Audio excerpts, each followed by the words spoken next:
సామాజిక తెలంగాణ కోసమే జనసేన పార్టీలో చేరినట్లు ప్రజారోగ్య శాఖ మాజీ డైరెక్టర్ గడల శ్రీనివాసరావు అన్నారు. రాష్ట్రం వచ్చి 12 ఏళ్లైనా బడుగు బలహీన వర్గాలకు న్యాయం జరగలేదని ఆవేదన వ్యక్తం చేశారు. రాజకీయాల్లో ఆంధ్ర పార్టీలు తెలంగాణ పార్టీలు ఉండబోవు అంటున్న శ్రీనివాసరావుతో మా ప్రతినిధి Naresh face to face. Janasena party Telangana గుండు చెప్పడని డాక్టర్ గడల శ్రీనివాసరావు చెప్తున్నారు. సామాజిక తెలంగాణ లక్ష్యంగానే ముందుకు వెళ్తామనేది ఆయన మాట ఉంది. మనతో పాటు జనసేన నాయకులు డాక్టర్ గడల శ్రీనివాసరావు ఉన్నారు. ప్రధానంగా కాంగ్రెస్ ఉంది, బీజేపీ, బీఆర్ఎస్ ఇన్ని పార్టీలు ఉన్నాయి.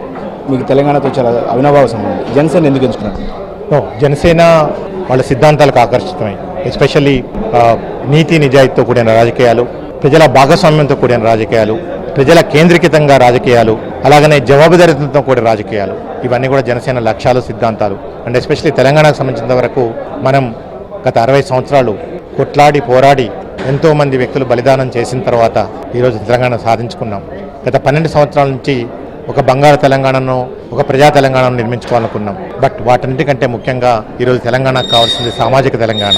ప్రజలు ఇంకా 12 సంవత్సరాలు పోరాడి సాధించుకున్న తెలంగాణ వచ్చిన తర్వాత కూడా ఇంకా తెలంగాణ రాష్ట్ర ప్రజల్లో అసంతృప్తి ఉంది.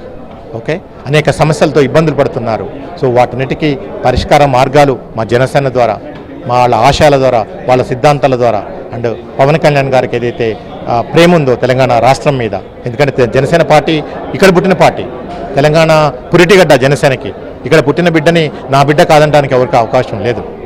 కానీ 12 ఏళ్ళు రాష్ట్రం విడిపోయి 12 ఏళ్ళు అయిపోయింది. తెలుగుదేశం, జనసేన లాంటి ఆంధ్ర పార్టీలు ఇక్కడ చోటు లేదని మీ రాజకీయ ప్రత్యర్థులు చెప్తారు. అదేవిధంగా పవన్ కళ్యాణ్ ప్రాంతీయ విద్వేషాలు రెచ్చగొడతారనేది కూడా వాళ్ళ మాట ఉంది. అంటే ఇక్కడ ఆంధ్ర పార్టీ, తెలంగాణ పార్టీ ఉంటుందండి. పార్టీలు అవన్నీ రాజకీయ పార్టీలు, అవన్నీ ప్రజాసేవ చేయడం కోసం, ప్రజలకు ఒక సుపరిపాలన అందించడం కోసం ఏర్పడిన పార్టీలు ఇవన్నీ కూడా. ఓకే, మనం చూస్తాం చాలా పార్టీలు ఎక్కడెక్కడో పుట్టాయి, ఇక్కడ పోటీ చేయట్లేదా, ఇక్కడ అధికారంలోకి రావట్లేదా? సో ఎవరికి కూడా ఇక్కడ ఒక ప్రాంతీయత అనేది ఆపాదించొద్దు పార్టీ వరకు సంబంధించినంత వరకు. సో నేను ఇంతకుముందే చెప్పా, జనసేన పార్టీ పుట్టిందే తెలంగాణ గడ్డ మీద, తెలంగాణ బిడ్డ జనసేన పార్టీ. ఏ విధంగా అంటారు? తెలంగాణ పురిటిగడ్డ, ఇక్కడ పుట్టిన బిడ్డని నువ్వు మా బిడ్డ కాదని చెప్పి మనం కానీ తెలంగాణ ప్రజలు కానీ చెప్పుకోవడానికి అవకాశం ఉంటుందా? మనం మన బిడ్డని వేరే వాళ్ళ బిడ్డ అని చెప్పి అనడానికి అవకాశం ఉంటుందా? లేదు. ఓకే, సో ఈ పార్టీలు ఒక్కొక్క రాష్ట్రంలో వాళ్ళని విస్తృతం చేసుకుంటూ పోతుంటాయి. పార్టీలు కూడా ఎదగాలని ప్రయత్నం చేస్తుంటాయి, ప్రజా సమస్యలను పరిష్కరించడానికి ప్రయత్నం చేస్తూ ఉంటాయి. సో దానిలో భాగంగా మనం చూడాలి తప్పితే ఒక వ్యక్తికి కానీ ఒక పార్టీకి కానీ ఎప్పుడు కూడా ప్రాంతీయత అనేది ఆపాదించొద్దు. అలాంటి ఉద్దేశాలు మా జనసేన పార్టీకి ఎక్కడ లేవు. అని ఇంతకుముందు చెప్పినట్టు తెలంగాణ జనసేన పార్టీ తెలంగాణకి గుండె చప్పుడు. కొత్తగూడెం ఆస్పిరెంట్గా కూడా ఒక చర్చ జరుగుతుంది. గతంలో మీరు గడల ఫౌండేషన్తో కార్యక్రమాలు కూడా చేస్తూ వస్తారు.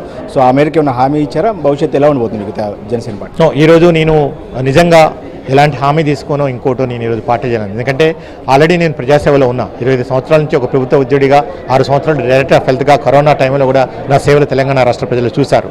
ఇప్పుడు నాకు కొత్తగా నేను ప్రజాసేవకు ప్రూవ్ చేసుకోవాల్సిన అవసరం లేదు. నేను అర్జెంటుగా ఒక ఎమ్మెల్యే కావాలో, ఎంపీ కావాలో అని చెప్పేసి కూడా నాకు ఎలాంటి ఉద్దేశం లేదు. ఏంటంటే ఈ ప్లాట్ఫామ్ను ఉపయోగించుకొని ప్రజా సమస్యలను ఎలా గలమెత్తాలి. ఓకే, ఎందుకంటే ప్రజా సమస్యలను చాలా దగ్గరగా చూసిన వాడిని, వ్యవస్థలో ఉన్న లోపాలని చాలా దగ్గరగా చూసిన వాడిని, ఆ వ్యవస్థలో లోపాలను ఎలా సరిదిద్దుకోవాలి. ఓకే, ఈరోజు జన్జీ ఏదైతే మాట్లాడుకుంటున్నామో, అండ్ ముఖ్యంగా పవన్ కళ్యాణ్ గారు ఏదైతుందో, ఇప్పుడు కాదు 15 సంవత్సరాల క్రితమే ఇప్పుడున్న ప్రజెంట్ జనరేషన్కి సంబంధించిన వాళ్ళ ఆశయాలు, ఆకాంక్షల్ని పూర్తిగా అర్థం చేసుకొని ఈరోజు జనసేన పార్టీ పెట్టడం జరిగింది. వారు రాజకీయాల్లో రావడం జరిగింది. సో వాటిన్నిటికీ ఆకర్షితులయ్యే ఈరోజు వచ్చాను తప్పితే ఏదో ఎమ్మెల్యే కావాలనో, ఎంపీ కావాలనో. ఎందుకంటే నేను ఆల్రెడీ వాటిని చూశాను, వాటితో ఉన్న వాళ్ళని దగ్గర నుంచి చూశాను. అవన్నీ అయిపోయాయి జీవితంలో. వీడియో జర్నలిస్ట్ మధుతో నరేష్, ఏబీఎన్ ఆంధ్రజ్యోతి.